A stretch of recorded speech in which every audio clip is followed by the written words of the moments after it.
This episode is brought to you by Ghost Patch.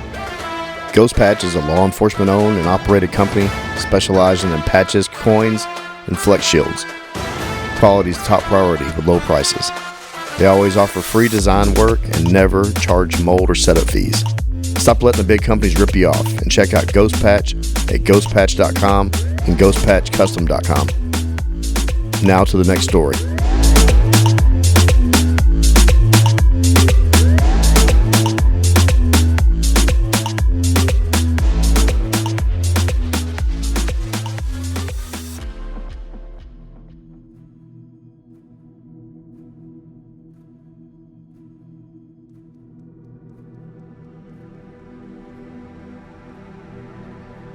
Ianni's is usually crowded and busy on a typical Friday night, but not tonight.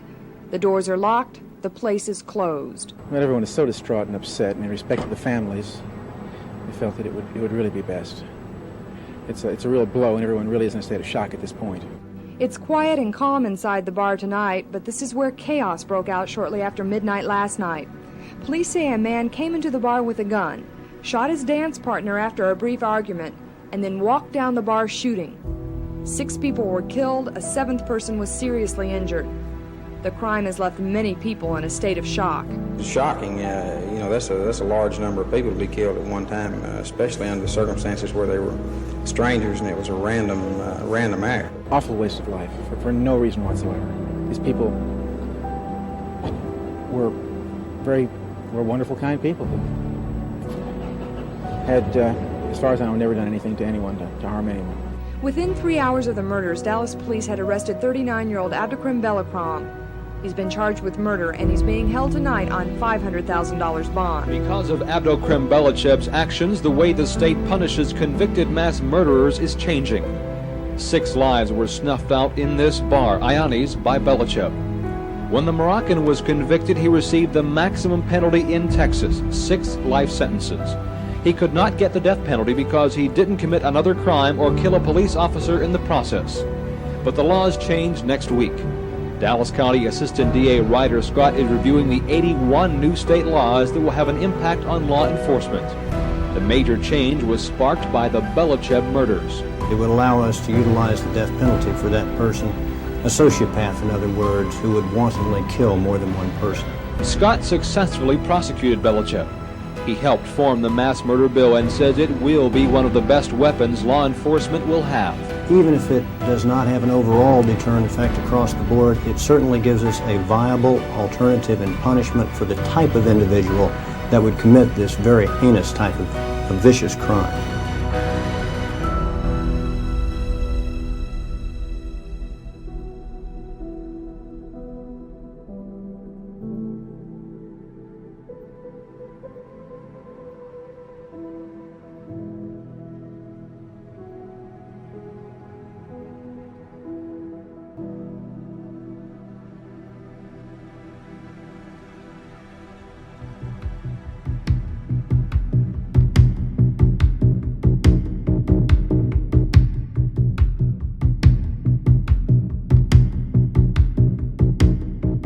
June 29th, 1984, just after midnight.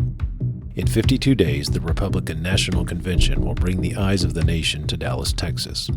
The city of Dallas and the Dallas Police Department are preparing for this major-scale event. In July, 2 officers will lose their lives in a helicopter crash while scouting locations related to the convention. In August, President Ronald Reagan will give a rousing speech before accepting the formal nomination, leading to his second White House term. But before all of that, an upscale restaurant and nightclub in far north Dallas will become the scene of what still stands as the largest incident of mass murder in the city of Dallas. In a matter of minutes, 6 people will be dead and another seriously wounded. As a result, Texas law would change and the nation's immigration process would be heavily scrutinized. This is a story which, despite its significance to the history of the city, seems to be lost to time. Dallas in 1984 was a vastly different place than it had been 2 decades earlier when President John Fitzgerald Kennedy was assassinated on the west side of downtown in Dealey Plaza. For the rest of the 1960s, that event would make a pariah of the city which had already been branded as the City of Hate. But by the end of that decade, the city's image had greatly shifted. Dallas was given the title of All-America City in 1970. The Dallas Cowboys, led by Tom Landry, had become America's team, and a primetime soap opera bearing the city's name had become hugely popular worldwide. By the mid-1980s, the city was burgeoning, prosperous, international, and even a bit sexy. State legislation legalizing liquor by the drink had passed in 1971 and birthed a hot Dallas nightclub and party scene. The far north end of Dallas was booming as tech and financial companies based there were practically printing money. Dallas's liquor laws prevented the sale of liquor by the drink throughout most of the city, but this was easily skirted through the purchase of a membership in a restaurant's private club for a few dollars. Singles-only apartment complexes were still legal and made the Dallas dating scene one of the hottest in the country. Ianni's Restaurant and Club at 12801 Midway Road was the sort of place someone looking for a good time might end up. Good food, cocktails, dancing, and upscale clientele. The men wore three-piece suits, the women wore designer skirts and dresses.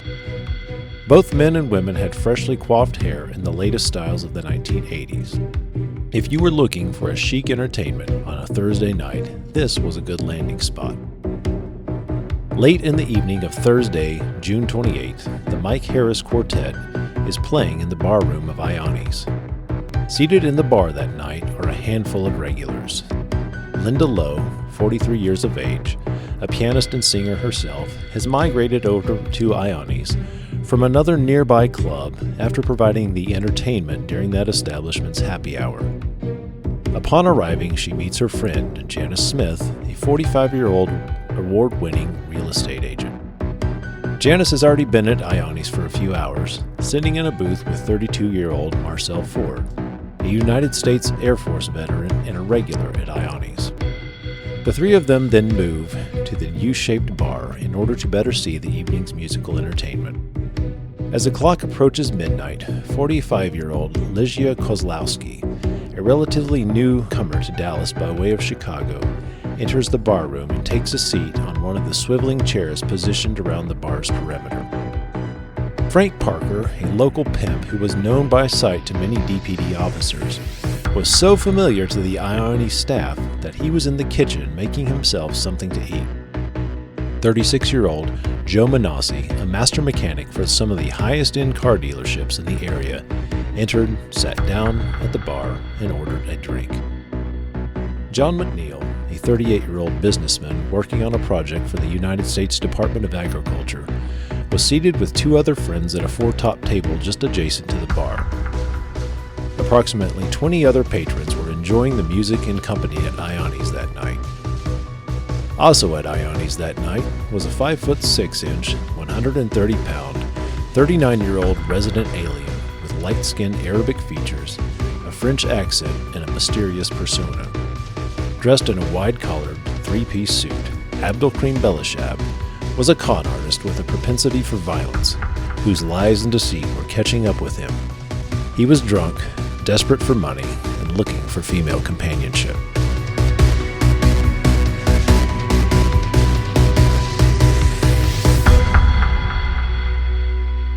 Before we get further into the story, I'm going to hand it off to Joe to explain a little bit more about today's episode.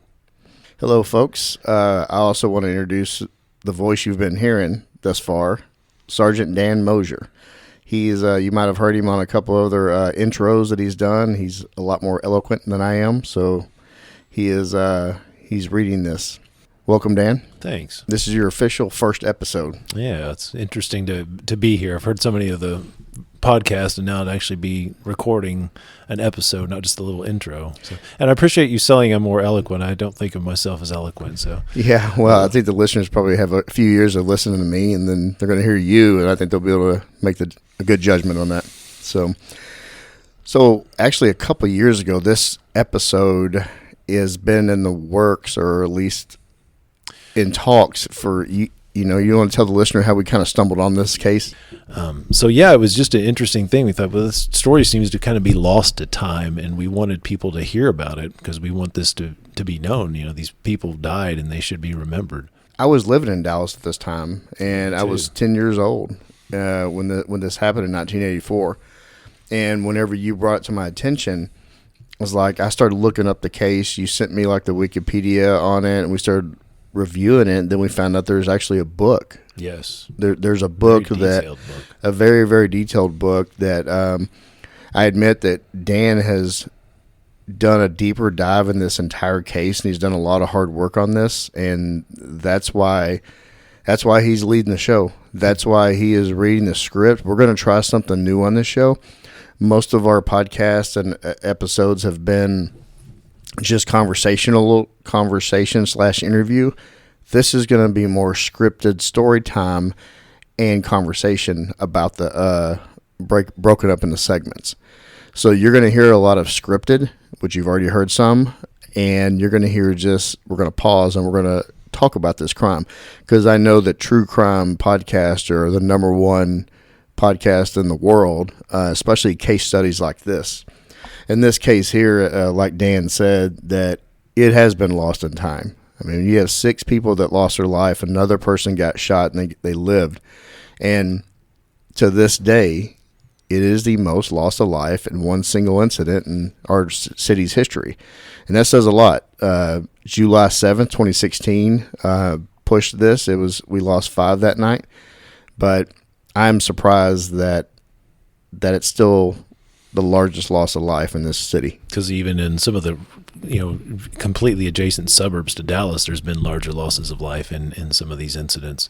So it's interesting that in the actual city limits of Dallas, this is it. Yeah, and this is a fascinating case on so many levels, not just because of sadly the body count of the offense. You're gonna hear how unique and odd the suspect is and how the case went, and also from actually changing state law that we now go by today. In 1984, the laws were written a certain way, and this landmark case that happened right here in Dallas, Texas in 1984 changed all of that. So Dan, I want you to tell the listener a little bit more about this suspect and his background that led him to Dallas in 1984. Named for a 20th century Moroccan revolutionary, Abdelkrim Belachheb was born on November 24, 1944, in Beni Ammar, Morocco, the fourth of 11 children. His family was of Berber origin, a culture which is relatively unknown to the Western world. Abdelkrim's telling of his life story depended on what hour of what day of what week it was, and who he was telling his stories to. Either he was raised in abject poverty, or in the home of his rich grandfather, an imam with a castle capable of housing up to 100 people. Belachheb claimed to have been raised in a strict Shia Muslim environment, despite the fact the Muslim tradition in Morocco is Sunni and the Shia tradition is virtually non-existent there. As part of his religious upbringing, he claimed to have partaken in a ritual in which he struck himself in the head with an axe, which rendered him unconscious for 8 months. He also claimed his father's act of bestowing upon him the name of a revered Moroccan revolutionary was cause for the patriarch to be sent to prison. However, the name Abdelkrim is reportedly as common to the region as Charlie is to the Western world. Some of Belachheb's other outlandish claims regarding his past included the following. He claimed that at the age of 12, he was a revolutionary engaging in guerrilla tactics who bombed a constable's office as an act of defiance against French occupation. At the age of 13, he was left on his own to fend for himself and survived in the gutters of Casablanca by selling his body. He claimed that after escaping Morocco, he moved to Europe in order to study law, engineering, or medicine in order to help the people of Morocco. And he also claimed that while in Europe, he hustled his way through jobs such as driver, handyman, and waiter, which somehow led him to delivering luxury cars to the Middle East, which then led to him making money runs for liberation forces in Morocco and other northern African countries. Throughout the course of his life, Belachheb would make unbelievable claims regarding his upbringing, skill sets, sexual conquests, and education, with other things. What can be nailed down about Belachheb's life is much less grandiose or exciting. The details reveal that he was much more of a troubled individual rather than a skilled playboy, which would make sense as to why he would wind up committing mass murder in Dallas, Texas. Belachheb was a young troublemaker, causing problems for his family.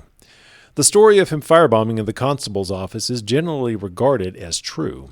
However, this was an act of basic juvenile delinquency, not of one of patriotic revolution against an occupying government. His troublemaking actions as a youth would force his family to move from Beni Ammar to the larger city of Fez.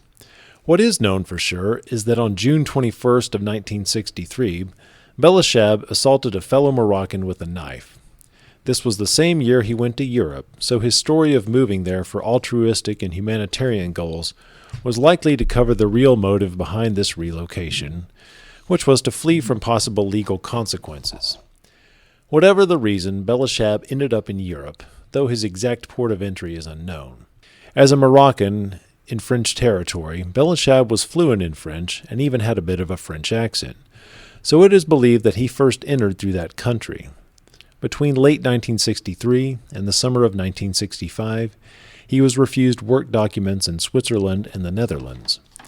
At some point he ended up in Spain, where he claims he had no money for food and became an alcoholic due to the ubiquity of cheap wine there. At some point he ended up in Brussels, Belgium, where he became known to authorities and jail officials in short order. On August 20th, 1965, he assaulted 2 people in Brussels. A few months later, on November 5th, he assaulted and struck a woman. In December, he would attack 2 men with a knife and threaten another at a cafe. He was incarcerated for about a month from December 1966 to January of 1967. After being released, he broke out windows in homes and attacked another man with a knife. In less than 2 years, he had injured at least 11 people. He was arrested twice in 8 days in December of 1967. Eventually, his criminal charges, which in addition to assaults now included possession of a prohibited firearm, caught up to him. The judges assigned to his cases stated the following: "These infractions constitute collective damages of such proportions that they cannot be sanctioned by anything other than the strongest punishment applicable. This harsh punishment equated to a 5-year suspended prison sentence and a fine of 4,000 Belgian francs, which is about $15,850 in today's U.S. currency. As far as his prison sentence, he was credited with time served and free to move on to other exploits. Belachheb's exploits after this consisted of more trips to jail for fighting. He also chased women in the Belgian nightclub scene and at some point learned to service heating, ventilation, and air conditioning systems. His skills in the HVAC field were quite extensive, as was noted by someone in the United States many years later, when he was able to fix a system most believed beyond repair. Belachheb's adventures in the Brussels nightclub scene eventually led him to meeting a Belgian woman 6 years his senior. On October 7, 1967, the two would marry and 4 months later would become parents to a daughter. In interviews years later, Jenny Pio would recount how Karim, as she knew him, was intense and violent. He was demanding and abusive toward Jenny during their 14-year relationship. Marriage did not settle Belachheb down, as he was unfaithful to Jenny multiple times during the course of their marriage and continued getting into violent fights which landed him behind bars. It is estimated that he spent nearly 1/3 of his time in Europe in some sort of lockup. His alcoholism led to hospitalization. When later interviewed regarding all of these incidents, Belachheb, of course, placed the blame on others, claiming they would pick on him because he was a foreigner. How this accounts for the reported incidents of violence in his native country was never explained. At some point, Belachheb ended up in Kuwait, where, of course, he was arrested. However, this time, the charge was not merely fighting, but robbery, and this would land him in a Kuwaiti prison for 2 years. Belachheb would later claim that this was a high-end robbery set up by a Casablanca mafia leader. Then at some point he would claim he committed this act in order to provide aid to Berber revolutionaries. This guy sounds like, in his mind, he was like a Moroccan James Bond. It's interesting as you read about him how he had a very high opinion of himself. But I don't know how he got as far as he did to where we're going to get to on June 29th of 1984, how he managed to bluff his way through life this far, because you really look at it, he didn't really have skills. He fell forward on a lot of things. He did. He didn't have an education, that we can tell. he had some skills, but he just bluffed his way through life. I mean, it's kind of crazy. For 20 years, he just sort of BS'd everybody. Yeah, I mean, people do it over here in the United States a lot, but over there, I mean, he had it down, being a professional just bullshitter. Yes, and he most people here, they stay in the same like zip code, but this guy got different countries, came overseas, got here, was here for several years, went to several states and cities here before it all finally caught up to him. You know, it really is. I read this as well. I didn't go as deep into the research as you did, but seeing that he actually had a relationship that lasted 14 years. Yeah, when I had read that, I thought, man, there's no way. When I typed this down, I thought 14 years. How did he stay 14 years married with all the stuff he was pulling? And of course, we're about to see why it fell apart here. Yeah, we know that poor wife Jenny. I mean, she put up with a lot, physical and mental abuse from this guy, and he really is kind of like a relationship terrorist. Yeah, he's a philanderer. He was using people all throughout his life, and you see that as we'll go through, that he was just using people to get money, to get where he wanted to go, but he never cared about anybody. Whatever the reason behind Belacheb's latest venture into crime, he returned to Brussels in 1978 and impregnated Jenny once again, this time in hopes of siring a male heir. Their second child was a daughter, born sometime in 1979. Shortly after the birth of this child, Belacheb would take his abuse of Jenny to another level.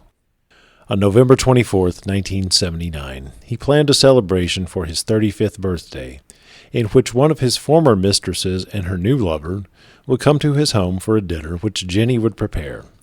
When he opened the refrigerator and discovered the ingredients for the meal he wanted to make were not there, he beat Jenny senseless with a shoe and a wooden statue. When his 12-year-old daughter attempted to intervene, he slapped her. His shirt was so immersed in his wife's blood, he went to place it in the laundry, which gave her the chance to escape. Jenny was treated at a hospital for 4 fractured ribs, a broken hand, and a punctured lung. She spoke with Belgian police and filed charges against him. When questioned about his actions, Belacheb stated he didn't recall any of the previous night's events, a response which was common for him when confronted with his own violent actions. Facing the prospect of a lengthy prison sentence, Belacheb fled Belgium and made his way back to Morocco. His father welcomed him and gave him land, but the prospect of an agrarian life in Morocco lacked the pizzazz he had become accustomed to during his 14 years in Europe. He began looking for a way out of his native culture, but returning to Belgium was impossible, and other countries reportedly, according to Belacheb himself, rejected him. The European Convention on Extradition of 1957 might have also ensured his entry into most European countries would have been a sure ticket to a Belgian prison. Belacheb set his sights on the United States, a country which would not reject him, nor give much scrutiny to his background and request to enter its borders. Belacheb applied for a visitor visa at the U.S. consulate in Casablanca. What was written on his application will never be known, as it no longer exists. This is due to a policy created in the aftermath of the Iranian hostage crisis, which required the State Department to destroy visa applications after 1 year. What can be determined is that Belacheb lied on at least 2 of the questions. The first question was, have you lived in Morocco for the previous 5 years? And the second question would have been, do you have a criminal record or history of mental problems? In order to be granted a visa, he would have had to answer yes to the former and no to the latter. The immigration system in place at the time relied on the applicant to self-report any nefarious past, and it appears little background investigation was done to verify the answers provided were truthful. On July 17th of 1980, Abdelkrim Belachheb was granted a non-immigrant visa to the United States. He was later authorized to travel to the United States for a period not to exceed 6 months, beginning on April 22nd of 1981. Belacheb's first stop in the U.S. was Los Angeles. He knew little English and claimed he always ordered the same food 3 times a day because he did not know how to say anything besides pancakes. Taking on several more Western-style names such as Bob or Bill, he eventually settled on Charlie, and this was his new moniker in the U.S. He also worked as a waiter at restaurants in the area, which was a violation of the terms of his visa, which forbade him from gaining employment while in the U.S. It was at one of these jobs where he impressed his superiors with the proficient HVAC repair skills he had picked up at some point in his life. On October 22, 1981, Belacheb's visa expired, and he officially became an illegal alien in the U.S. This was around the same time that he made his move to Dallas. So he went from Morocco to Kuwait, all across Europe, and he shows up in pancakes. Pancakes, yes. He never learned any English other than pancakes, according to him. According to him. Okay. So pancakes, then Bob and Bill. And finally Charlie. And then here he is in Dallas, Texas. Dallas, Texas. What led Belacheb to Dallas is a mystery. Perhaps it was the prospect of landing a lucrative job in an area which had experienced a massive boom in construction and other industries. Perhaps it was the allure of the nightlife scene and the seemingly endless supply of beautiful women he knew he could woo. Perhaps it was because he knew someone who knew someone else who had a home in the city where he could hope to reside. Perhaps it was because he had now overstayed his visa and believed Dallas would be a good place to lie low. Or perhaps it was a mosaic of several of these things, which led him to a home on Listy Street, where he took up residence with a couple and their friend.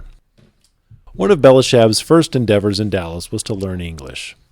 He enrolled at a local language school, but was remembered by his teacher as a poor student who would arrive for class smelling of alcohol and then argue with instructors. Belacheb had seemingly immersed himself in the Dallas nightlife, prowling for women who could give him attention, money, and sex. Dallas's nightclub scene easily provided this for him. Belacheb attended a party in the spring of 1982, where he would meet his ticket to remain in the U.S., a twice-divorced woman who was 15 years his senior. Joanne O'Brien was not rich by Belacheb or really anyone's standards, but she did own her own home. She and Belacheb began dating, and a fire at her home in the fall of '82 would speed their relationship along. Belacheb oversaw the renovation of her residence, and the two of them moved into the newly restored home in November. This was convenient, as his welcome at the home on Listy had only lasted about 4 months. On May 28, 1983, Joanne and Abdelkrim were married at a Justice of the Peace in Sherman, Texas. This ensured Belacheb could not be deported from the U.S. On January 16, 1984, Belacheb was declared a permanent resident alien of the U.S. after repeating the same lies he told to gain a visa in the first place. This new status meant he could not be deported and was also able to legally seek and obtain employment. 6 months prior to obtaining permanent resident alien status, Belacheb committed another violation of federal law. He purchased a firearm from a local pawn shop despite not being legally eligible to do so. In order to make this purchase, he had to affirm that he was not, first of all, a person who had been convicted in any court of a crime punishable by more than 1 year of confinement. He was in Kuwait, a fugitive from justice, which he was in Belgium, and an alien illegally in the United States. He checked a lot of boxes. He did. Belacheb's lies on the ATF Form 4473 permitted him to purchase a Smith & Wesson Model 459 semi-automatic pistol, which was chambered in 9mm, bearing the serial number 799829.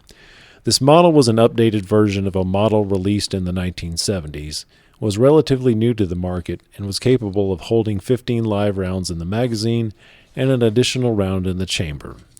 393 days after he purchased this pistol, Abdelkrim Belachheb would use it to end 6 lives. That is pretty chilling. 393 days. Yeah. That's a chilling thought. He buys that, and then there was many other things that were set in motion. A little over a year later, he would be in custody. And you wonder why he bought the pistol. I mean, it's not uncommon. People in Texas, we like our guns and all that, and apparently he had, I guess, had a firearm in Belgium because he got charged with it. But what was his purpose in buying that? I mean, I don't think he thought, hey, I'm going to kill 6 people, 393 days from now. But he thought enough of himself that I need to have a gun. Yeah. And I'm going to break the law to get it. So. Yeah. Well, I don't think that it sounds like this guy, there's probably not many days of his life that he did not break the law in some way. True. Whether it even just as, I'm sure that he did a lot of drunk driving. going from these bars. Yeah, how he didn't get picked up before this incident, I don't know, because he sounds like he'd pretty much drunk most of his life. He'd shown up morning drunk to English class. Well, and then this poor Joanne. I mean, she's taking this guy in, and I don't know what she saw in him. Yeah, you wonder about those things, especially with his first marriage, and then this one. She's 15 years older than him. Sounds like she's got her own life going, and then this guy enters. And why did she think, oh, this is I want to be with this guy? Well, he's clearly one of these manipulators, slick shit narcissists that can talk he could talk a cat off a fish cart, and then he's in her life. Had the house fire, and he's hero stepping in, taking over the renovation, whatever that entailed. I'm surprised he never ran for office, Yeah, it's just fascinating seeing this guy's ascent and descent. Yeah, it was a quick descent, but it was a very slow ascent, and you wonder how, like we said, how did he get this far? Yeah, well, where everybody bitches about the immigration laws now, but look, in that back then, it was more on the honor system than it even is.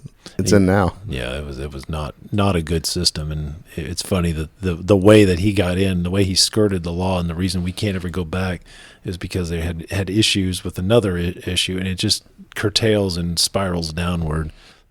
Belachheb's marriage to Joanne ran similar parallels to his first marriage. Employment instability, infidelity, and violence. Both of his wives had known him by a title other than his true name. To his first wife, he was Karim. To his second wife, he was Charlie, but never, of course, Abdelkrim. In both of his marriages, Abdelkrim appears to have been more interested in citizenship than true love, exploitation rather than benevolence. With both wives, he was violent to the point of hospitalization. Joanne's keepsakes from her marriage included a fracture line on her skull, which was the result of his assault on her. The marriage had one major difference from his first, that being that this one was much shorter than his to Jenny. On June 19th of 1984, Joanne and Abdelkrim ate dinner together. She then told him, "I never intend to see or call you again," after which she left. The next 10 days were a downward spiral for Belachheb. His employment in Dallas had not been particularly stable. He had worked as a waiter and a maitre d', but could not hold a position for any length of time. At some point he had been employed as a business broker at a company in North Dallas, a position for which he possessed zero skills. His lack of English, business experience, combined with his chronic absenteeism, were grounds for dismissal after just 2 months. Attempts to start his own business utilizing his mechanical skills had never made it past the stage of mere discussion. Belachheb at some point found work as a limousine driver.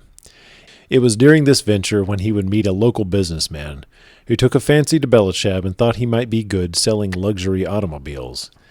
Belachheb made claim to have sold these cars in Europe, and his international features surely caught the man's eye. All the man's associates also seemed to like Belachheb, save for one, his girlfriend, Linda Lowe.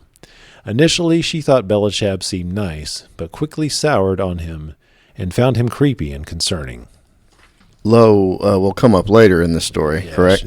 She's going to end up on one of his victims here. Yeah, that's really... It's very strange. It is really strange. World. Big city, small world, right? Listening to this guy's story and his inability to have relationships, inability to hold down a job or be good at something, reminds me of another guy that wandered around Dallas in 1963. Yeah. Really. He committed a pretty heinous crime himself. Yeah, he did. Yeah. He thought very highly of himself, too. He left, went to the USSR, came back thinking he was going to be greeted by media, and, of course, he never got the attention he was seeking. And abusive to his wife. Abusive to his wife, yeah. Seeking attention, trying to do something to get himself noted. Grandiose ideas. And, reading about this case and hearing about his escalate and his many failures, he just kept, stepping on his D throughout his life. And then he gets up here, and I think what happened in Ianni's was a culmination of it just boiled over. Right. He just a lifetime of failure, relationships and professional life. It just the anger finally boiled over, and he couldn't stop that rage. Yeah. He was desperate, and he didn't have any other way to manifest his anger. He had no woman to go home and beat up, and no job, no nothing, so he decides to do what he ends up doing. 2 days before he would enter Ianni's and end Linda's life, Belachheb berated the staff of his latest service industry job. The next day, June 28, 1984, he was fired by the manager over the phone. Sometime that day, he received a phone call from his first wife informing him his eldest daughter had failed her past year in school. At some point on June 28th, he made attempts to obtain some of Joanne's assets to no avail. One of his former housemates on Listy Street had lent him money and had asked him for repayment 10 days earlier. At 7 p.m. on the evening of the 28th, Belachheb collected his last paycheck from his latest ex-employer. He had no immediate prospects for work, and everything he had was obtained with the cash and credit of others. The three-piece suit he wore had been purchased through fraudulent use of an employer's credit card.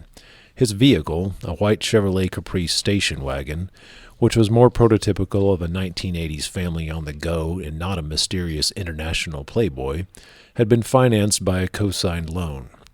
Whatever cash Belachheb had in his pocket was already promised to other people, so he would use it to do what he did best: consume alcohol and try to woo women. Belachheb's path to Ianni's that night is not entirely retraceable. He claimed to have started drinking around 4:30 p.m., 2.5 hours before being handed the wages from his last job. Linda Lowe had been providing happy hour musical entertainment at Farfallo's, 2 miles east of Ianni's on LBJ Freeway. Belachheb was a patron there at some point that evening and would have heard Linda play. This was corroborated by John McNeil, the only survivor of a Belachheb bullet, as he had enjoyed a drink there prior to meeting friends at Ianni's. McNeil had taken note of Belachheb while at Farfallo's due to the way he was dressed and the manner he carried himself. Around 10:30, Linda migrated to Ianni's. Belachheb arrived around the same time.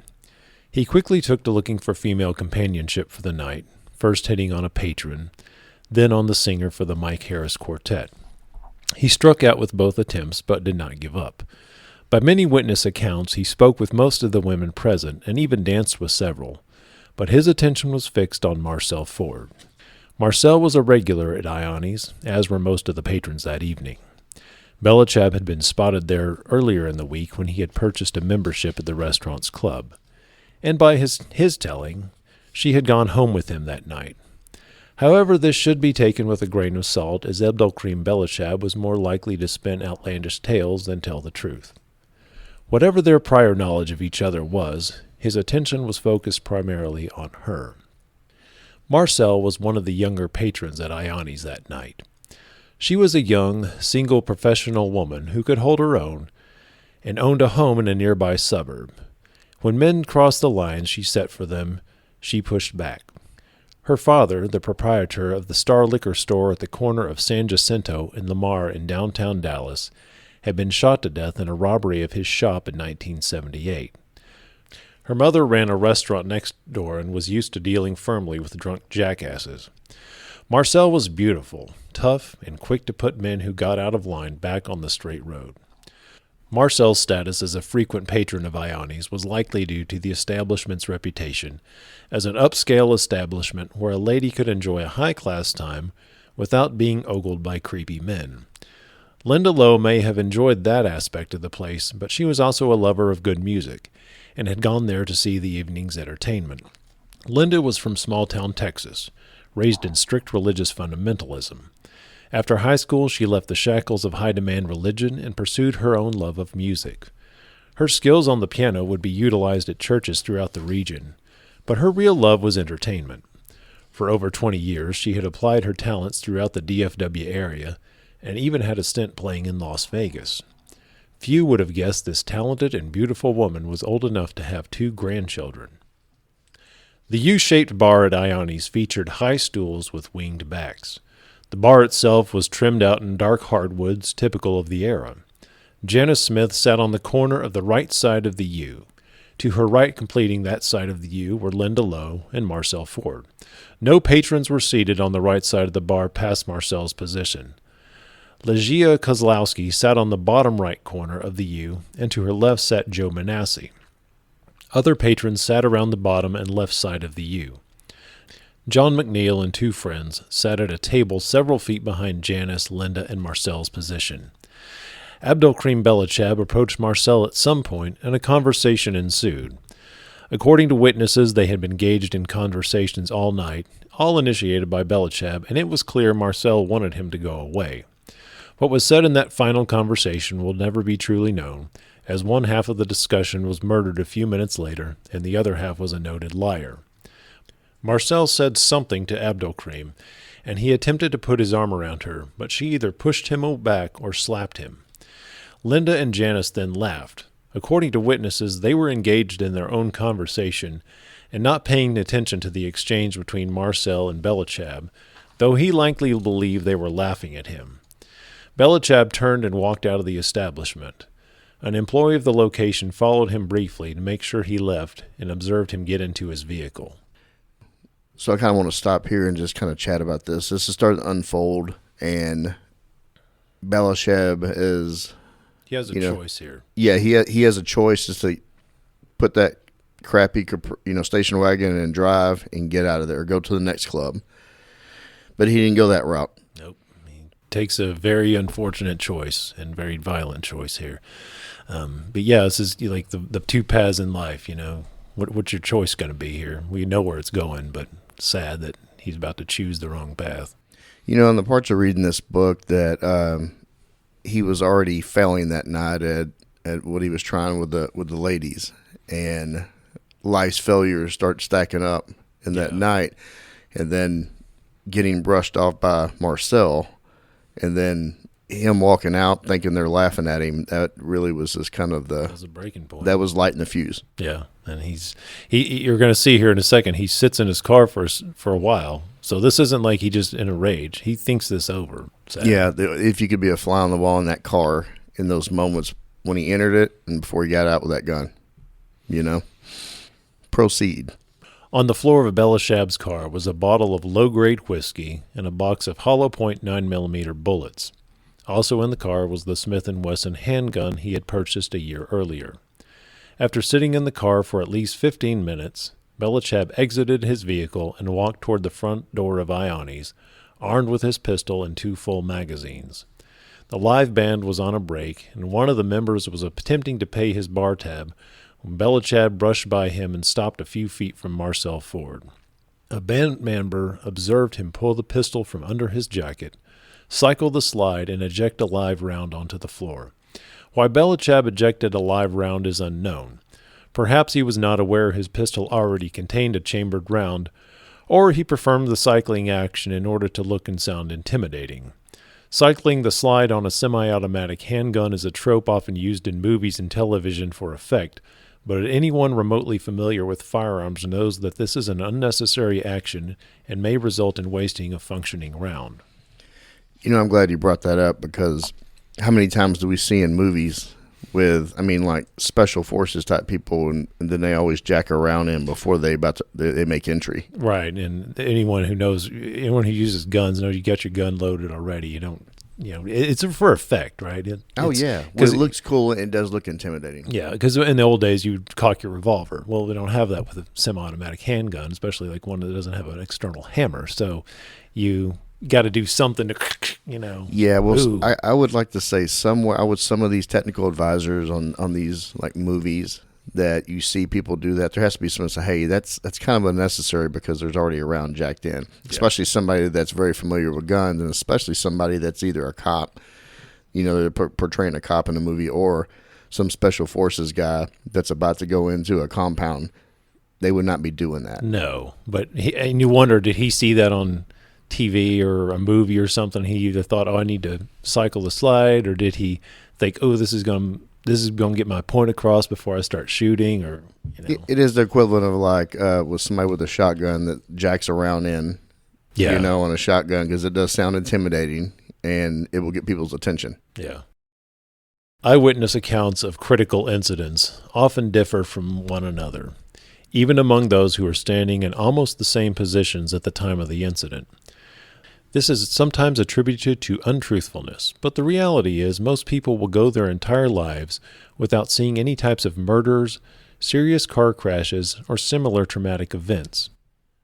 None of the patrons at Ianni's that night were told beforehand they would be witnesses to a multiple murder, and even if they had, they would not have honed in on every minute detail. This is why some of the accounts of the next few minutes vary. According to some, Belachheb pointed his pistol at Marcell and pulled the trigger without either of them uttering a word. According to others, he said, "I've had enough bullshit from you," to which she replied, "Oh no, Pierre, don't do that," just prior to the first shot. Whatever was said or was not said, Marcell was shot twice and immediately fell to the floor, landing on the right side of the stool she had been perched upon. Belachheb then went down the bar, shooting people in a line. Chaos ensued as the bar room was lit by muzzle flashes. Linda Lowe was shot and dropped straight down. The entry wound indicates that she may have swiveled her stool to attempt escape with no avail. Janice likely moved about 10 feet to her left before Belachheb shot her in the left thigh. She likely would have survived if this had been her only wound. He then fired a shot toward 2 employees at another end of the barn, but these rounds missed and they were able to crawl into the kitchen. Belachheb then faced Legia and fired the first shot at seemingly point-blank range to her face. Joe Manassi attempted to get up and move, but Belachheb shot him in the face at point-blank range as well. At this point, it is believed his pistol malfunctioned or jammed. He retreated into the foyer of the Ianni's and got his firearm working again, likely by cycling the slide, as an unspent cartridge was located there during the subsequent police investigation. Several patrons initially believed Belachheb had left, but then observed him returning to the bar room. The female singer of the quartet crawled into the office, closed the door, and called for police. Initially answered by the Farmers Branch Police Department dispatch, her call was rerouted to Dallas, and officers were dispatched to that location. Belachheb now had to step over people he had already shot in order to navigate the room. He walked up behind Janice, said, "Take that bitch," and shot her in the back of the head. He then sought Legia again, although she was likely already dead. He did something similar to Linda, who was already likely dead as well. During this time, many patrons were able to escape the restaurant to the area outside. A few patrons were still inside, including Frank Parker and John McNeil. John ran in a stooped position and caught a bullet in his lower back. He later attributed his positioning as the bullet struck him to saving his life, as this bullet would have caused fatal damage had it struck him higher.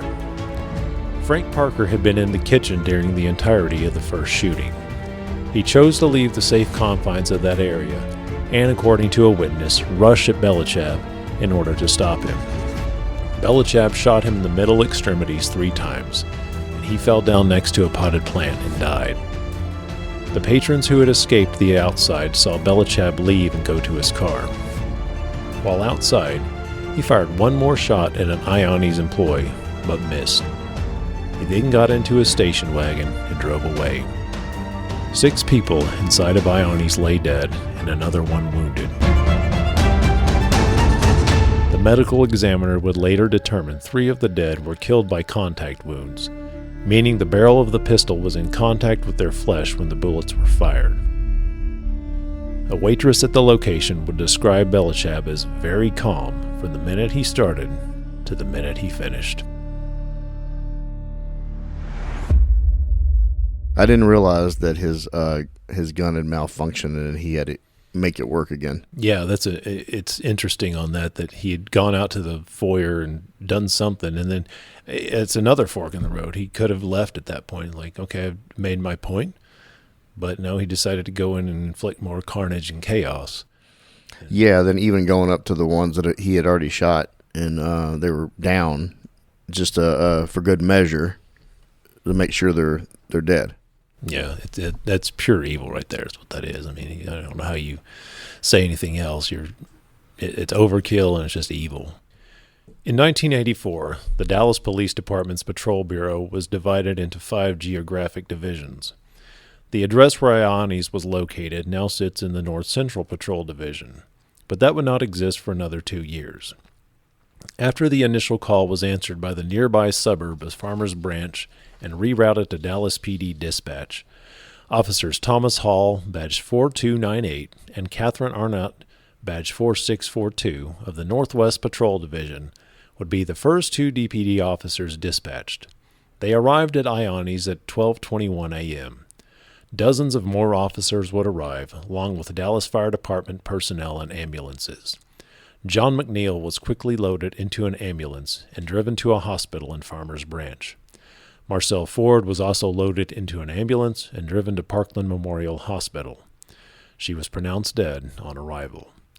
All of the other victims were attended to by paramedics, but declared dead at the scene. Uniformed patrol officers quickly secured the scene and began separating and interviewing witnesses.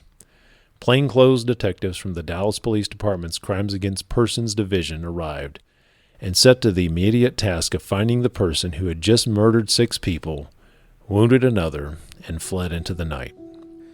You mentioned Officer Tom Hall, and he was the first to respond that night. We actually tracked him down, as fate would have it. He had retired as an officer from DPD. He actually was a long time in the Dallas PD mounted unit. He retired for several years, and now recently he just hired back to be the barn manager. And we sat down with Tom, and this is his account.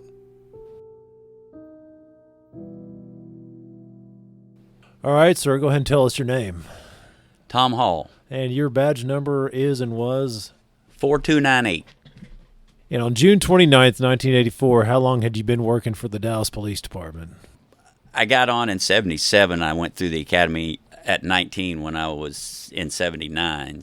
Where were you assigned that night? Northwest. I did the first from 79 to 87. About like 8 years or a little more, I guess. Do you recall your beat assignment?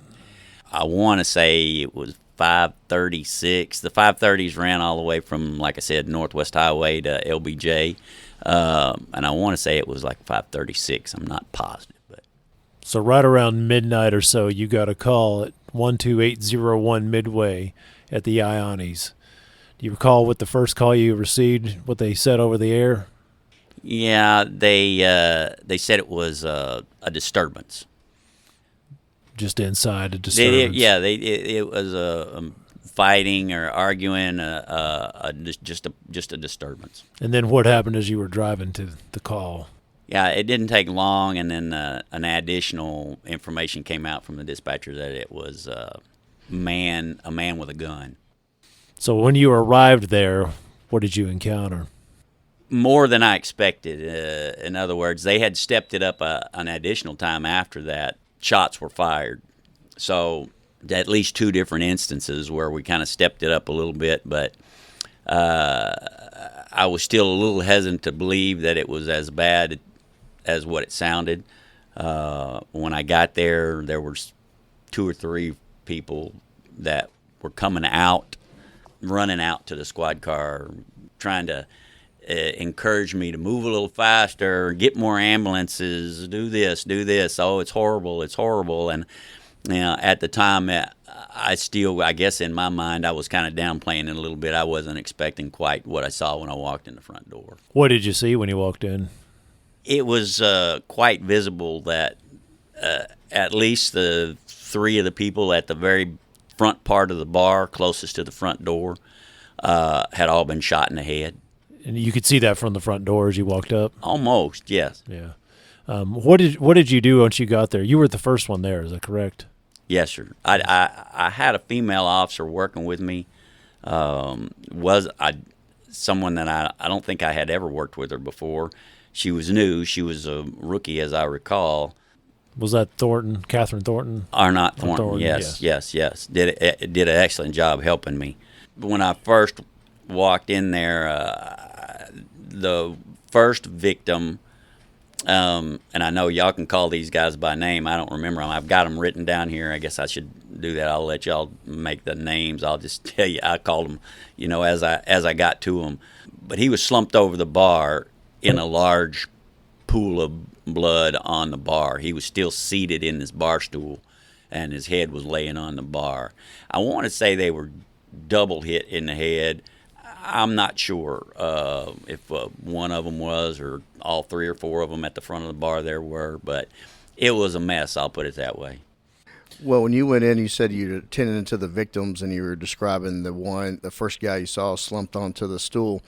Did you do anything like go up and check to see if he was still alive? I mean, it's probably pretty evident. It was very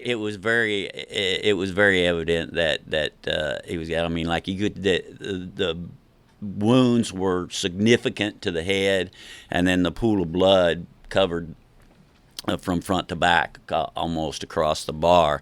And then the next two or three that I came to, one of the females, when I tried to roll her over to check, make sure she was okay, there really wasn't a need to do that either, because you could tell she was shot in the head also. But one of them, I rolled over, and it was like it was obvious she was deceased, but air came out of her when I rolled her over. Gurgle, she exhaled, I guess, basically what was left in her as I rolled her over. And then the next one, I want to say, when I rolled her over, part of her jaw and dentures, whatnot, fell out of her face.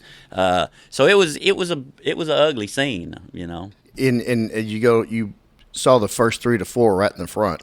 Yes. Did you kind of continue through the bar to clear it? I did, yeah. And like I said, I guess it was the first 4. I guess it was the male and then 3 females. And then they were, like I was describing them, they were obvious I couldn't help anybody. So as I went around the bar, the next one that I came to was the lady that got into a tiff with the guy to begin with, you know. And to be quite honest with you, she was sitting up. She had 3 or 4 people helping her. She had like a gunshot wound, I want to say, high in her chest, and then she got nicked in the chin. But she was sitting up and she was talking, and so I just said, well, and she had people helping her, so I went on to check because I had 2 more victims at that time. And you didn't know if the suspect was still there, right, at that time? I really didn't. I guess I couldn't have been sure. Right. They told me that he had gotten in and that he had driven off, that he had escaped, you know, prior to me getting there. So. Okay. And then it started raining police coming to help? Probably. I didn't notice until I had checked all of those victims. I don't remember exactly when the next cop got there. I do remember being surrounded by, you know, a bunch of help by the time it all got toward the middle of the crime scene. But the next victim was a guy that he got shot in his lower back. He was shot in the lower back, but he was talking, you know, and I went back behind the bar, and I grabbed a bar towel and went to the ice machine, filled it up with ice, and shoved it underneath his shirt where he had been shot, and went on because there was still more, clear. You know. It just kept thinking, you know, I'm going to get done with this in a minute, you know. But the last one, which was the guy that was a heavy-set guy trying to run out the back door, and he got shot in the back, he was deceased also. So once I had checked on all of them, and they were all at least being tended to some degree, then I started realizing, that the cops had come in to help me out. Yeah. So when you respond to this and you're going through it, there was one that actually got shot. There was 7 shot and 6 had passed away. Yes. And then shot. And one shot lived. 7, killed 6. Yep. Do you remember how long it took for the first ambulance to get there? Not really. You know, like I said, that was one of the things that everybody was screaming at me when I first got there, and was that I was going to need more ambulances. I was going to need more ambulances. And I can't really remember another call before where I needed multiple ambulances, maybe a fatality wreck or on the freeway or something, but not at a shooting. After they had told me that and we had ordered multiple ambulances, I remember quite obviously we weren't going to let anybody get out of there until crime scene and everything had been there, so we weren't going to let them go yet, so. Was this the most chaotic scene you've ever been to? You've been through a lot. No. Okay. No. The only reason why I say that is because later in '87, when I went to the mounted unit, I worked I worked 3, believe it or not, when the Cowboys were winning, I worked 3. Oh, the parade. I was about to say, I Cowboy bet. parades, Yeah. guarded probably 3 or 4 presidents, the Queen, all on horseback. Probably one of the thickest crowds and hectic situations. Thickest crowd anyway was a free Van Halen concert down in the West End one time there. So as far as this was all over with, right? Yeah. The danger level was gone by that time. But the others were static and fluid, and they were they were big active. Event, big events where anything could happen at any time. This one was gory. This one was hard to look at. But the danger was gone by the time I got there. Now, let me ask you this. Did you have any clue that this was the largest loss of life in one incident in Dallas history? Not at the moment. No, I really wasn't thinking in those terms. I asked my supervisor at the time, Don Gear. Bad number was 1269. He was on when Kennedy got shot. The man was just absolutely phenomenal. I'm about to choke up talking about him. He was one of my favorite people in the world. Raised me, basically. Knew him before I got on the department. So he was there, and I asked him, I'm like, you've been around a long time, man. You ever seen anything like this? And he said, no. Pretty much was his answer that he was a man of few words, and he didn't have anything to say about the incident. He was that kind of supervisor. He would tell you yes or no and expected you to be able to handle your business. He was all business. He was all business, yes, sir. Old school business, yes. Looking back on it, and looking at it, I know that it was the beginning. I think me and Sarge talked about. You didn't hear these multiple shootings, these mass shootings, these school shootings. This was the first. And then I think in California, a guy ran through a McDonald's with a car or something and killed some people. It started. Some of those things started after this, and we talked about how the law changed. Yes. There were certain crimes you committed in the commission of a murder that made it capital murder, but murder in the commission of another murder was not capital murder. That is extremely crazy to me. Yeah, absolutely. I thought it was at the time too. But so, and then of course the episode of 2020 when it was on, it ended up, in hindsight, looking back on it, it was quite historical. I really wasn't thinking about that at the time though. When you walk in on that kind of scene, it's one of them things, where you just it's hard to forget a large event in somebody's life. Shot 7, killed 6. That's a pretty big deal.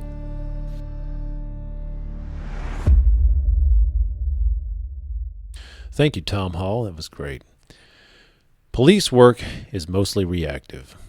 It is nearly impossible for anyone to predict when a crime is going to occur, especially a crime committed in a fit of rage.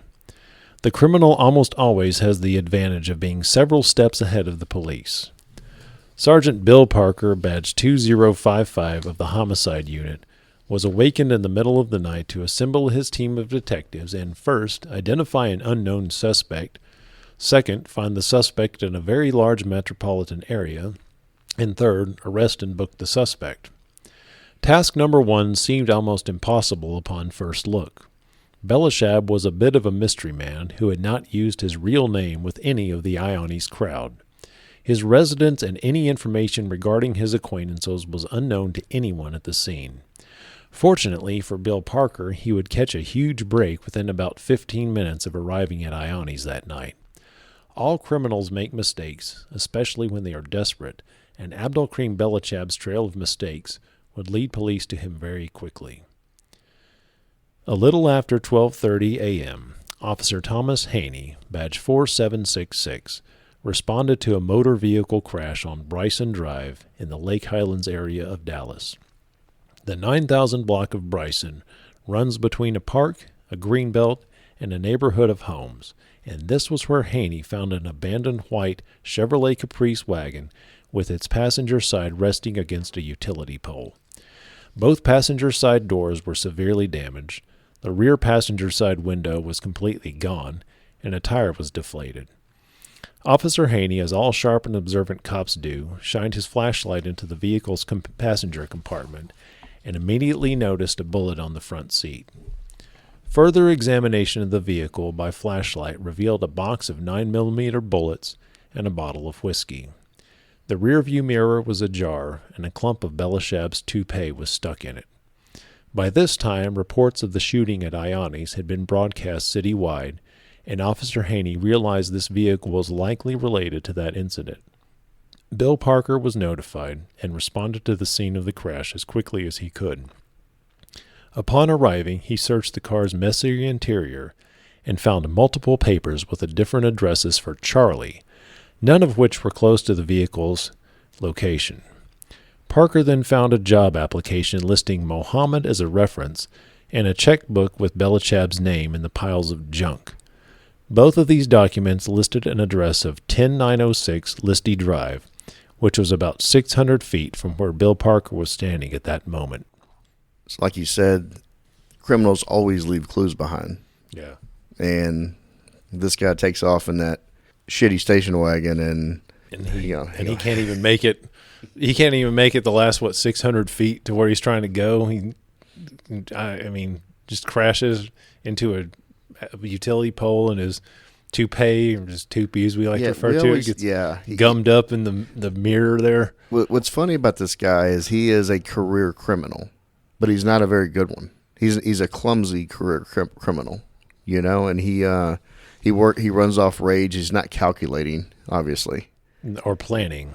Like he didn't. I mean, he has a plan, but it's not a long-term plan. Like he didn't think, okay, I'll do this, and then I'm going to get on a plane. I'm going to fly back to Morocco, and I'll be out of here. Like he didn't have this lined up. No, he's not. He is not James Bond like. But it is funny you mentioned the thing that he does plan out most is probably his affixing that toupee.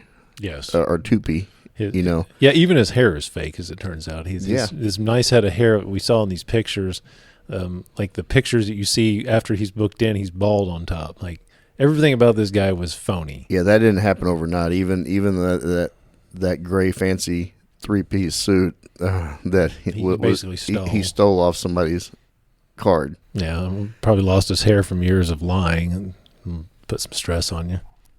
Actions by Belachheb in 1984 had a ripple effect through many families and friends that to this day are still being felt. Oh yeah, we'll find that out here shortly. How this is taking a path for somebody's life even after this.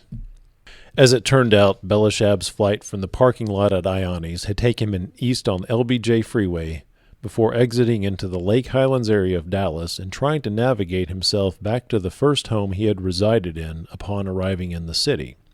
In his desperation and intoxicated state, he had failed to navigate the curves of Bryson Drive, hopped a curb, and run his station wagon against a light pole. He abandoned his vehicle and fled, but not before being noticed by several residents who had been awakened by the sound of the crash. Running to the home of the first people who had welcomed him to Dallas, he arrived to find the residents awake, as they were eating an iftar meal and enjoying a movie. Mohammed, the man who had welcomed Belachheb into his home as a long-term guest upon his arrival in Dallas, answered the door.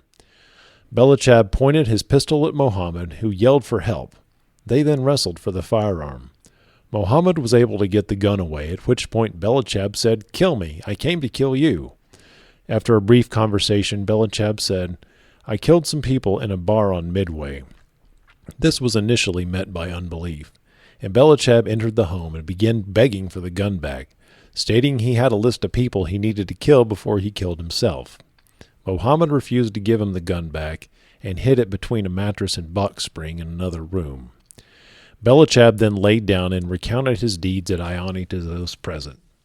Stating his life was finished, he reasoned he had several days before police would catch up with him. At approximately 2:15 a.m., a little over 2 hours after the shootings, Bill Parker and his team approached the house on Listy Drive.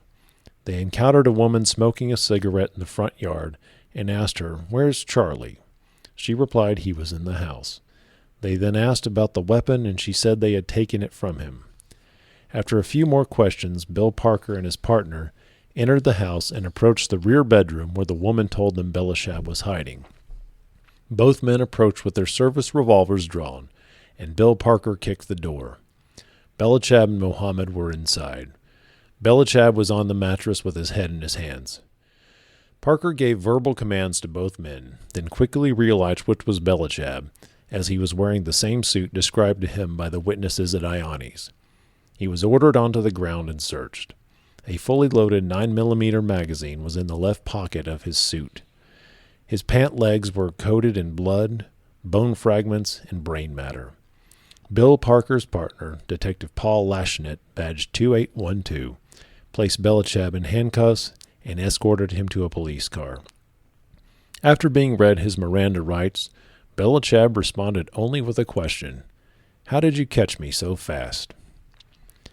Bill Parker and Paul Lashnet were not familiar with the area of town they found themselves in, and were trying to make their way back downtown with their suspect. Belachheb interjected himself and gave them better directions than their map-reading attempts were rendering. During the trip downtown, Belachheb told Parker and Lashnet, "I had a vision that I killed some people tonight." Abdelkrim Belachheb was escorted into the Dallas Police Department's headquarters at 106 South Harwood Street at 3:30 a.m., through the same basement where Lee Harvey Oswald had been shot by Jack Ruby 21 years earlier. The investigation was relatively brief for such a horrific event. All eyewitnesses picked Belachheb out as the shooter.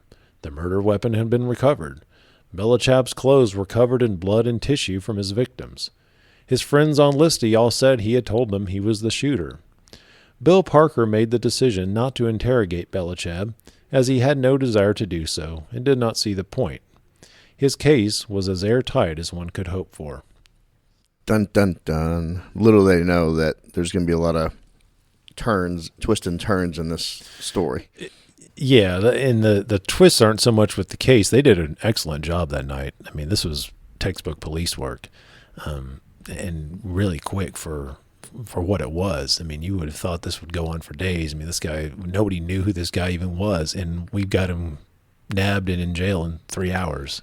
It was an interesting comment he made about having visions of murdering people. Yeah. Do you think he was already laying the groundwork for the defense that we're about to hear about? Yeah, and that's what he had done that his whole life. It's like, I don't remember what I did, or I had a vision that I did something, and I didn't really do this. It was just all in my mind. Yeah, or he could fall back on the defense of taking Ambien and not knowing what you wake up and there's 3 bodies around you. Yeah, I have no idea what I did. I'm not responsible for any of this.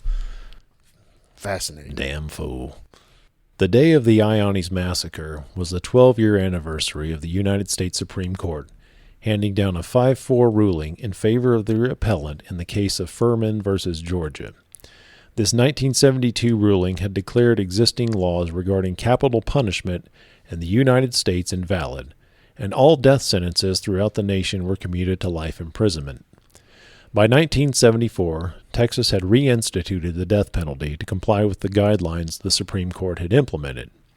In 1982, the state carried out the first capital punishment under the new laws, also making it the first state to use lethal injection as a form of execution. Prior to the new guidelines, the death penalty could be imposed for non-homicidal crimes, but after the court's ruling, the new Texas statute allowed the death penalty only for murder and only in the following circumstances: 1. The murder of a peace officer or firefighter discharging official duties. 2. Murder committed during the course of a kidnapping, burglary, robbery, sexual assault, or arson. 3. Murder for hire. Or 4.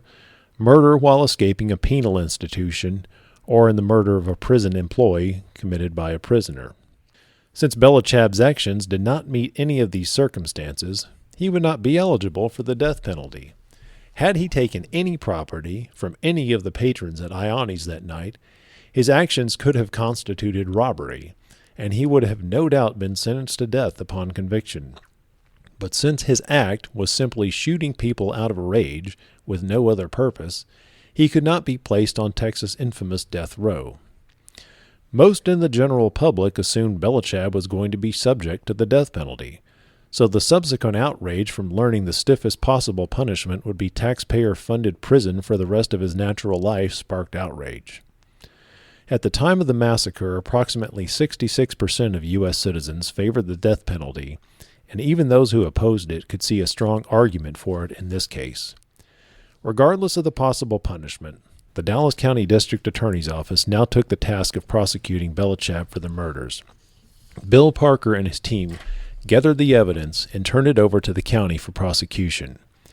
Famed Dallas County District Attorney Henry Wade selected Norman Kine, a no-nonsense prosecutor with a reputation for tearing a defense apart, to lead the prosecution of Belacheb. For Belacheb's defense, he had no money, so his case was initially assigned to Ted Khaleesi, one of Dallas County's public defenders.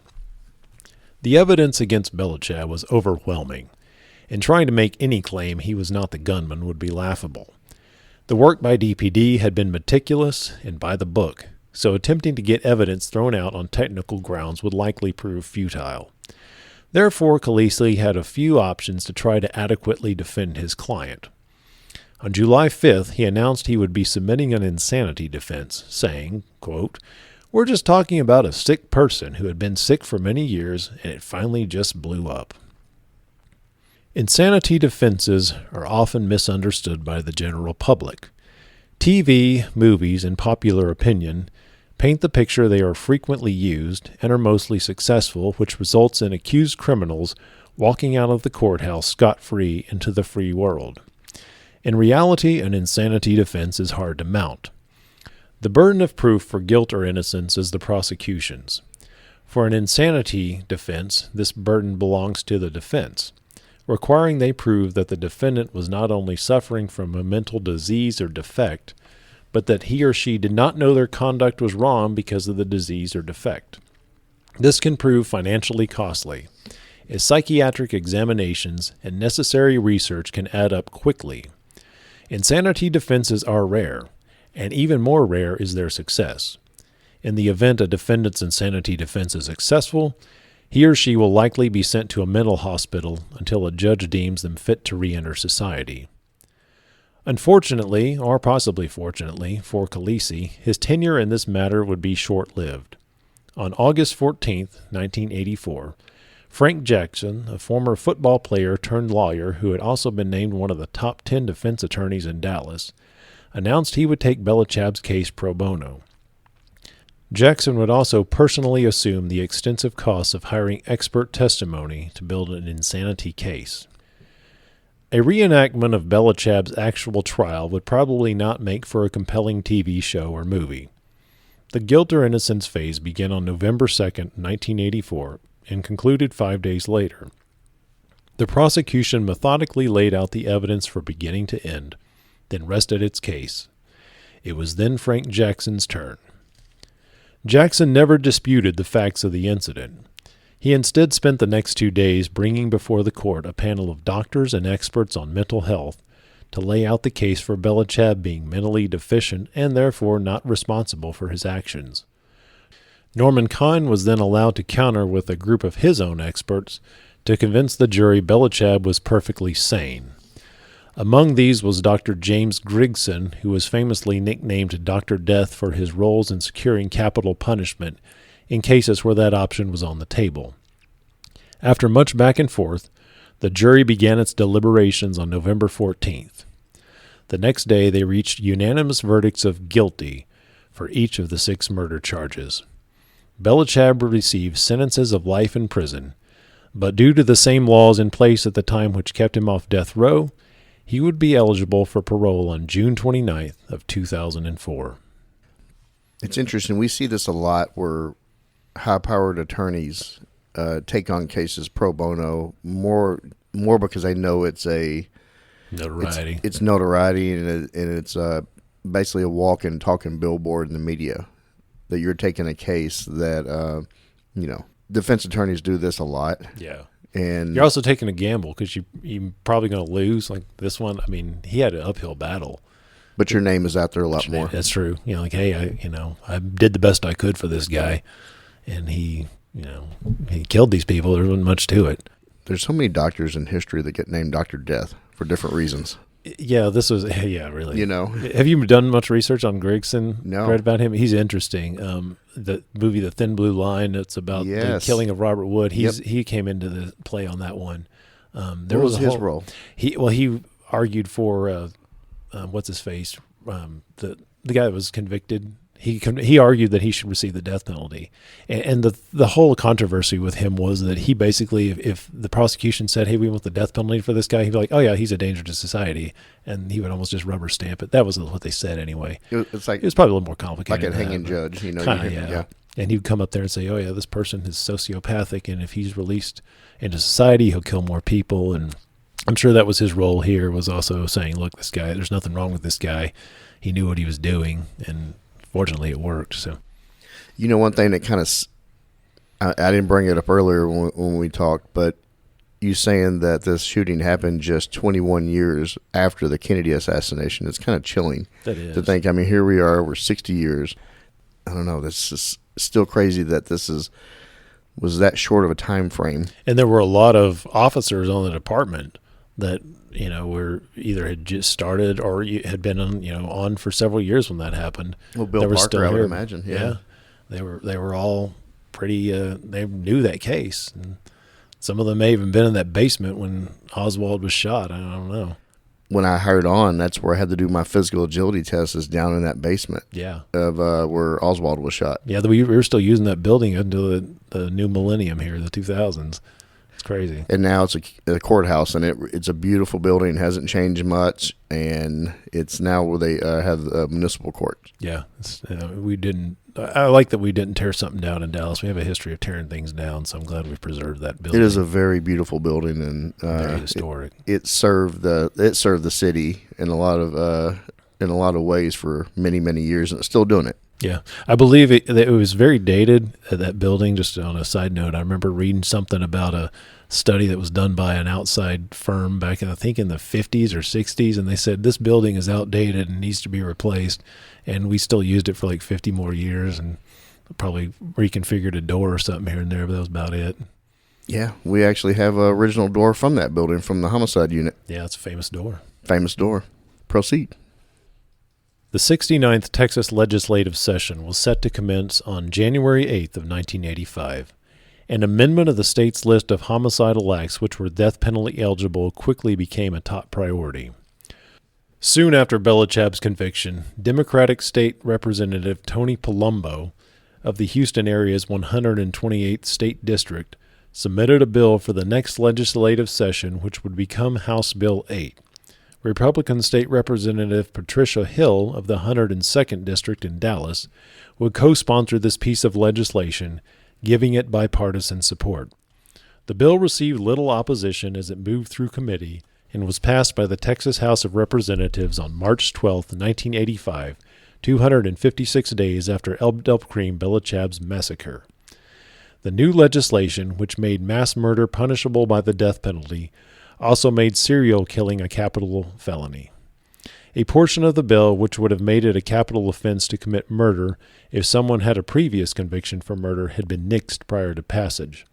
This bill was moved through the state Senate in April, and Governor Mark White signed it into law shortly after.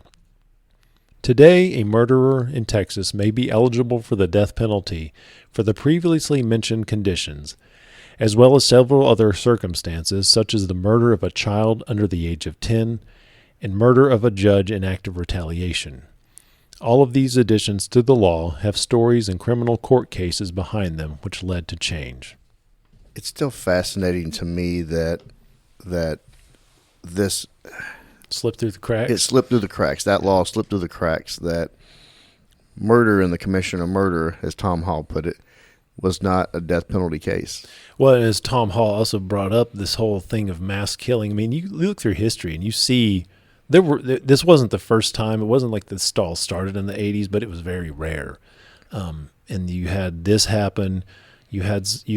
But around the 80s is when you started seeing these mass shootings, like the thing in San Ysidro, California, that the guy shot up the McDonald's and killed a bunch of people. And then also the Lubies in Killeen, Texas. Yeah, that was another that he just went in and opened fire on patrons just sitting there eating. Yeah, and a lot of them were older citizens. Well, that incident led to the concealed handgun. I mean, that was kind of the impetus for the concealed handgun laws, because at that time you couldn't carry a gun unless you were a peace officer, and people were like, "Hey, if I'd had a gun, I could have stopped this thing." And so I think that happened. I don't remember what year that happened, but it wasn't long after that the legislation to allow concealed handgun permits in Texas went into effect. We watched that video of the investigations of the Lubies in the academy. Yeah. They actually played it, and it was on VHS, and it was really eerie as the investigator that was going through the restaurant, and people were just sitting there in their boots still, head back, some of them face down into the table, and the elevator music was just playing in the background. Yeah, they didn't cut the music. They didn't cut the music. It was just so eerie and creepy. Yeah, there's something weird about that. I've seen those videos of 9/11 before, I think, the second plane hit, and that plaza that was down below, that people are clearing out, and it's still playing that the world is love music or whatever. It's always creepy when you see that kind of stuff. Yeah, I don't know what there was a live band at Ianni's that night on this deal, so I'm sure they didn't come into hearing music, but that would have been really weird if there'd been house music going when you're in there trying to investigate 6 murders. Yeah, it's interesting today that he would have been eligible for parole in 2004. Yeah. He killed 6 people, and you can get out in 20 years, possibly, if you're good. Possibly. That guy, he more than likely wouldn't have gotten out, but I'm glad that Texas did the right thing and fixed years old oversights, and charges. In tales of murder, the victims always seem forgotten.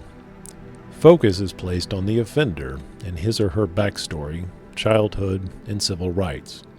In death penalty cases, much is made about the murderer's past, and why he did what he did, and how wrong it would be to punish him with execution. Even in cases where the ultimate penalty is not imposed, incarcerated criminals sometimes seem to receive more sympathy than their victims. Abdelkrim Belachheb received no compassion from the public or any advocacy groups. His crime was horrendous, and he was the antithesis of a sympathetic figure. His attempts to portray himself as a victim of his society had failed, and he would spend the rest of his life in a hot Texas prison with no one to advocate for his release. Lost in all of this were the 6 people whose lives he took. Abdelkrim Belachheb was able to write his memoirs, give interviews, write his will, live and breathe air. Marcell Ford was never afforded that opportunity. Neither was Linda Lowe, Legia Kozlowski, Frank Parker, Joe Manassi, or Janice Smith. These people are seemingly lost to history, and what we can learn about them fills up little of this story.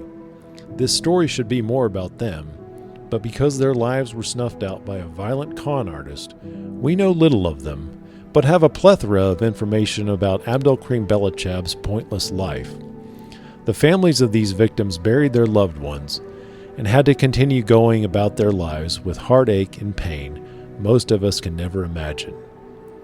The true definition of a tragedy is a situation in which no one wins. The loss in this case was greater than anyone could bear. I'm glad you mentioned the family. Because we're about to sit with somebody that is family to one of the victims, and to this day, in 2025, She and her family are still affected by what happened by this guy in 1984. We just heard a long story of really just a piece of shit guy that led to a tragedy in 1984. And we do want to end this with how it affects the families and generations of family. And we actually are sitting with somebody that her family's directly affected by this guy's actions. Marcell Ford, thank you for being here. Yes, sir. You know, we go way back to 2015. We started working together on the CRT, and now, I mean, we became quick friends. Yep. And we still are to this day. And you are now our sergeant in the fugitive unit, correct? Yes, sir. You don't call me sir. Sorry, it's a habit. I did a post a few weeks ago just kind of teasing this episode. Sergeant Mosier and I, we've been working on this for a while, and we really didn't know how it was going to go. This is something totally different for this show. When you're combining scripted material with conversation. But throughout this whole process, we have found these little forks in the road that oh crap, like Tom Hall, we didn't realize he was already still in the department. And then I do a post, and I have to say that I got chills whenever I read it, that you said, that's the guy that killed my aunt. What did you think whenever you saw that post on Facebook? I was surprised, honestly. That's usually just a part of my family history that is not something I think of every day. Usually when I've only seen that photo of him maybe less than a handful of times in my life, but usually when I do see that photo, for some reason, for me, it's fear when I see it. So, because we're going to get into that. Yeah. That's how you basically, because of his actions, that's a lot of how you were raised, were influenced by this night. Yeah, that night is pretty much sculpted how my upbringing and who I am today. Before we get into your connection to the story, I want you to kind of tell the listener how long you've been on the department and where you work now. I've been on for 17 years. I'm currently assigned to the fugitive unit as a sergeant, going after the worst of the worst. That's always been my goal, and I finally got here. When I got to admit, when I got to that team, Foy was our sergeant. I didn't know anybody on the team, but I had heard of you, and I heard that you had a good reputation. And you and I, we pretty much hit it off right off the bat. Yeah, it was nice to work with someone that had the same eye that I did out in the field. We had a lot of fun. Yeah. Foy wouldn't ever let us ride together. Yeah, he'll listen, but I don't care. But he would never let us ride together. I don't know why we just didn't leave with other partners and then during the day just end up in the same car. We should have just... I know. We were too honest. Yeah. No, it was a lot of fun, and we've built on that relationship and friendship since then. And and I have to say, when I saw your response to that post, I got chills, and I immediately I took a screenshot and sent it to the Sarge, and then both of us were like, wow, this has to, we have to go a different direction in this. Yeah, when we first started looking into this and we noticed the names, we saw Marcell Ford, and Joe and I were like, wow, that's quite the coincidence. I mean, it was kind of funny. Yeah, it's like how is that possible? Because the name is, the spelling is the same, and it is a unique name. Definitely. So we shrugged it off as a coincidence and thought, interesting, and as it turns out, it wasn't. So you are named after your aunt. I'm first name, not the middle name, but first name named after her. So, my dad always told me that the weird thing that my aunt had always told him before she was killed, he always said, she always told him if she ever died before he had a kid, to name his daughter after her. It's the weirdest thing. And so the whole time when my mother was pregnant, my dad was like, it's going to be a girl and this is going to be her name. It's very odd that my aunt even thought of that to say that to him. Well, as we've found in life and dealing with a lot of different things, even like the uniqueness of this whole situation, what brought you to the table here today, I mean, sometimes fate lines up in weird ways. you and I have talked offline about how this has affected your family for so many years. Can you talk a little bit more about that? So my aunt, from what I could understand as growing up, was going to be the new pillar of the family once my grandmother was going to pass over the bar or the liquor store, because my grandfather was murdered in 1978. And my dad really depended on my grandmother for care. He's not someone that should have been a business owner, so it was going to go to my aunt. But this event took away what plans or generational wealth would have been for my family. Because when my grandmother eventually passed away, the ability for her restaurant and her bar to succeed wasn't going to be able to be come to fruition under my dad's care. He did what he could, but he eventually sold it. But I do feel that if my aunt was there, or this didn't happen to her, that what my grandmother built for my family, I probably still would be benefiting from it today. Yeah, and your dad, I mean, he obviously was close with his sister. He was very close. He loved her a lot. Was she older? She was older. She was the older sister? Yeah. No offense to anybody involved, but not everybody is entrepreneur. Not everybody can be a cop. Not everybody can be a parent. Right. You know, and this took a shock. Your family had a shock to the system whenever this happened. I mean, you already, in this city, you mentioned your grandfather was murdered in 1978. Yes. At the liquor store. Yes. It was a robbery gone bad, from what I understand. Yeah, and Sarge and I took a deeper dive into that murder from 1978, and it is still unsolved to this day. Yeah, we never got any answers. Yeah, that occurred on November 11th, 1978, and he was gunned down, and as of today, it is still an unsolved murder in the city of Dallas. Now, your family owned that corner of San Jacinto and Ross, is that correct? Yes. That was y'all's property? Yes. Wow. Which is a valuable piece of property today. So I see what you mean about the missing out on the generational wealth. Just that square just of where it was, parcel alone is worth a lot. So you had mentioned to me too that you also, how this incident changed your life, your upbringing, and then who you ended up becoming. Can you tell us a little bit more about that? From my earliest childhood with my dad has always been, I would say, I would say a hermit crab, as a result of, losing two family members to murder. In this city. So when he had me, he's always been overly just trying to keep me safe and make me aware.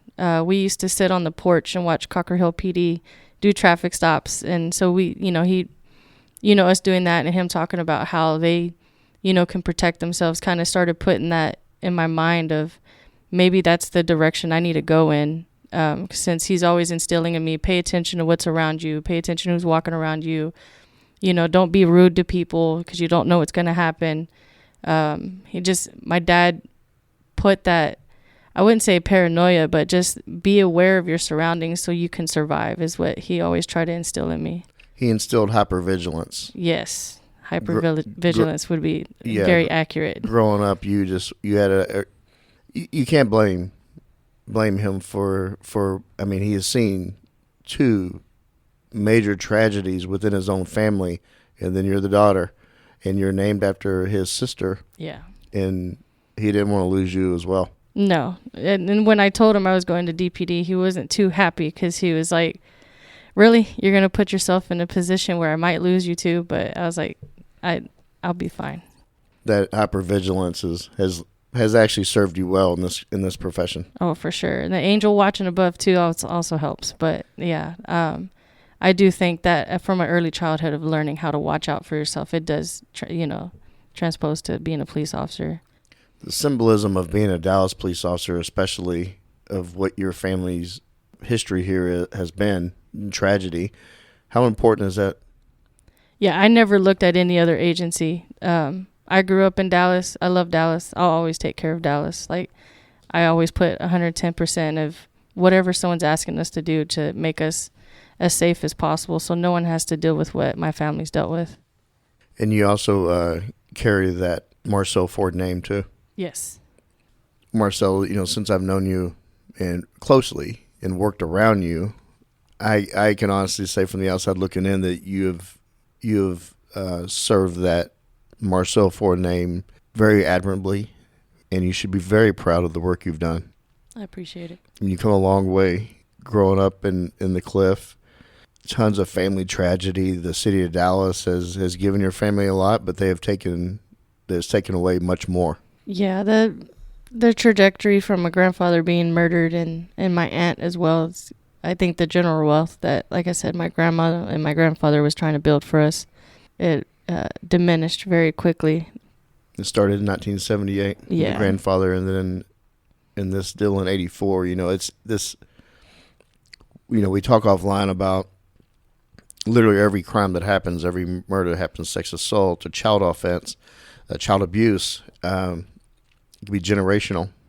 It can affect generations of citizens.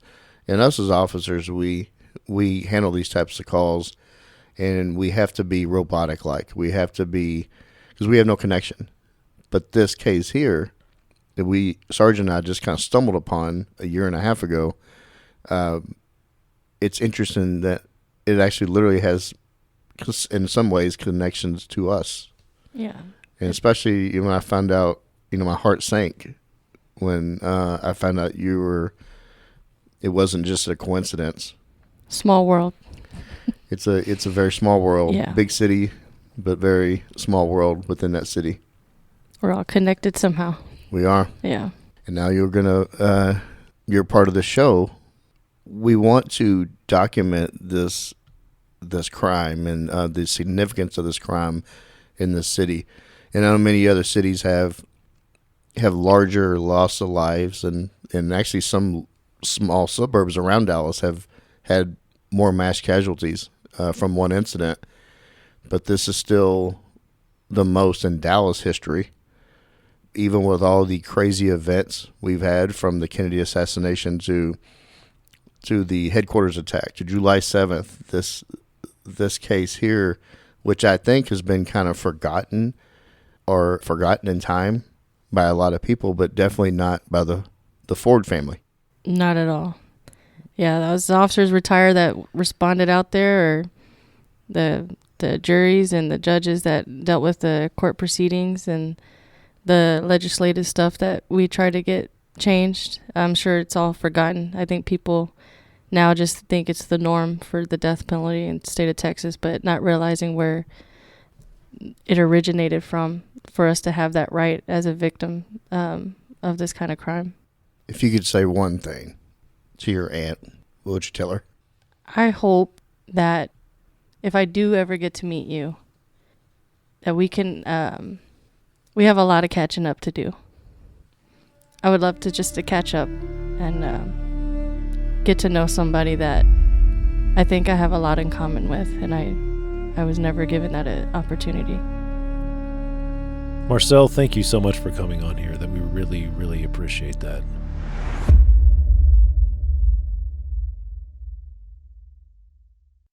Epilogue. Ianni's restaurant never recovered completely after this tragedy.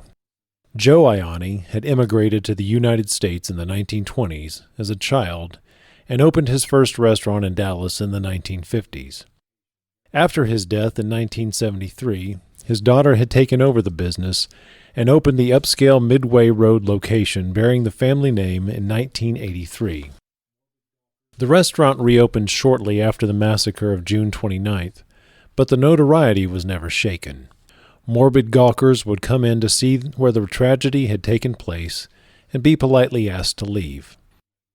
Patrons who had been there that night regathered in the bar room in 1985 for the filming of an episode of the ABC News magazine 2020. In that episode, the bar room and furniture were unchanged from that horrible night. By 1986, business had slowed considerably, and a fire sometime that year put the nail in the coffin for Ianni's. After the fire, the space at 12801 Midway Road housed a revolving door of restaurants and clubs, but none ever got much traction, and by the mid-2000s it was empty and falling apart. Part of this was due to the notoriety the space held, but most of this was because the area around there had changed. The boom of the 80s had long ended. The sexy singles-only apartments which once dotted the nearby landscape were now low-income housing, and the once hot North Dallas nightclub scene had virtually dried up. In late 2014, the bulk of the strip shopping center where Ianni sat was razed for new development. The strip of concrete where Abdelkrim Belachheb's white Chevrolet Caprice was parked that night is the drive-through lane for a popular fast food restaurant. However, the square-shaped building which once housed Ianni still stands, and possibly in a redemptive twist of fate, the space which was once the scene of mass murder now houses a medical facility. Abdelkrim Belachheb was never granted parole and died in prison in 2017. Where he is buried, I do not know, nor do I care to find out. In preparing for this podcast, I filled my brain with more facts about the meaningless life of Abdelkrim Belachheb, and I do not wish to learn any more about him. As of the date of this recording, there are only 4 sworn officers who were employed by the Dallas Police Department on the night of the Ianni's tragedy. Sergeant Parker left the department in January of 1985, and none of the officers who responded to Ianni's that night or were involved in the subsequent investigation are sworn officers with DPD today. Tom Hall retired as a sworn officer in 2004, but still serves the department as the manager of our mounted units facility. These officers' devotion to duty that night and during the weeks and months that followed led to the perpetrator's quick apprehension and subsequent conviction. This podcast is dedicated to the victims of this terrible tragedy. Marcell Ford, deceased. Linda Lowe, deceased. Janice Smith, deceased. Legia Kozlowski, deceased. Joe Manassi, deceased. Frank Parker, deceased. And John McNeil, who was wounded.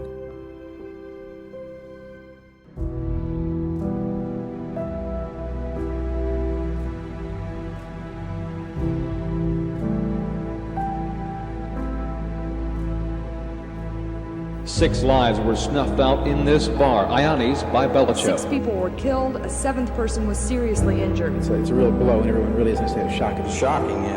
That's a large number of people to be killed at one time. A sociopath, in other words, who would wantonly kill more than one person. Type of individual that would commit this very heinous type of vicious crime.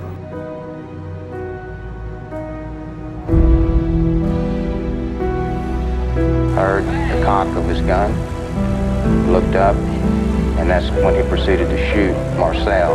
At that instant, I felt the concussion or the pressure, the air pressure, hit me in the face from the gunshot. And I just turned and looked, and I saw him put a gun to the second girl's head. And then the third one, at that time, John grabbed me and threw me down on the floor.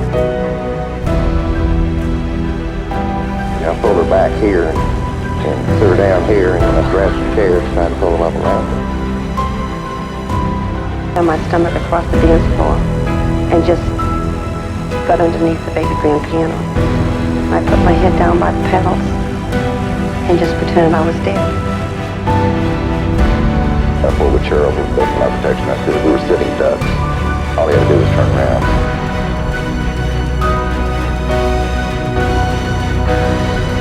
He was shooting the gun just as fast as he could pull the trigger, really.